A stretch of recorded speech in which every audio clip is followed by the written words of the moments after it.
Salam kızlar. Men bugün mantı qilmoqchiman. O uchun hamma narsamni tayyorlayapman. Qisqa qilib ko'rsataman sizlarga. Hamirimizni qarishtirishdan boshladik.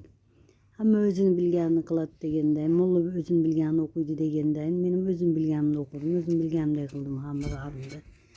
Hech bir nimaga aralashtirmadim, bir nimalar o'ylamadim, unday qilay, bunday qilay. Bilganimni qildim. Ondan keyin iç masalliqlarimni hazırlamaya başladım. Qiymalı, karçkalı qiymalı, ismaloqli qiymalı ular. Ondan keyin oshqovoqli mantı pishirishga qaror qildim. Bir kunda 3 xil mantı. Qoyilmisizlar qizlar? Ularni ichiga lazzatlantirish uchun oz-ozdan zira, murch ve qalampir qo'ydim. Bu qalampir o'lgur biram achchiqmish, biram achchiqmish. Pishgandan keyin yegandan keyin bildim. Men ozgina qo'yaman desam, hech ozgina qo'ymagan ekanman. Nima qilamiz endi? Boshqa ilojimiz yo'q. Ortiq pishirdik, yeymiz.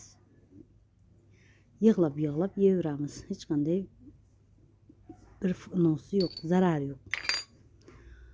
Ondan keyin nima qildim?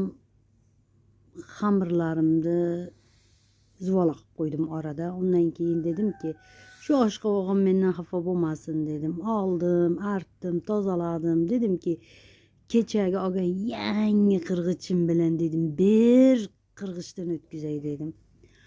Ondan keyin hammasini tayyorladim. Birini yoqqa, birini bu yoqqa qo'ydim. Qizlar men ishlar ekan.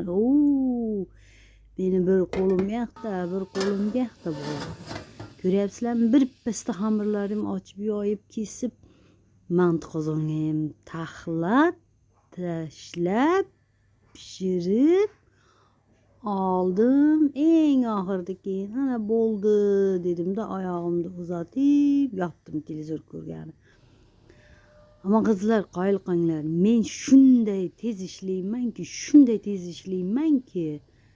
4 qosqon mantini erta bilan soat 9 da boshlagan bo'lsam,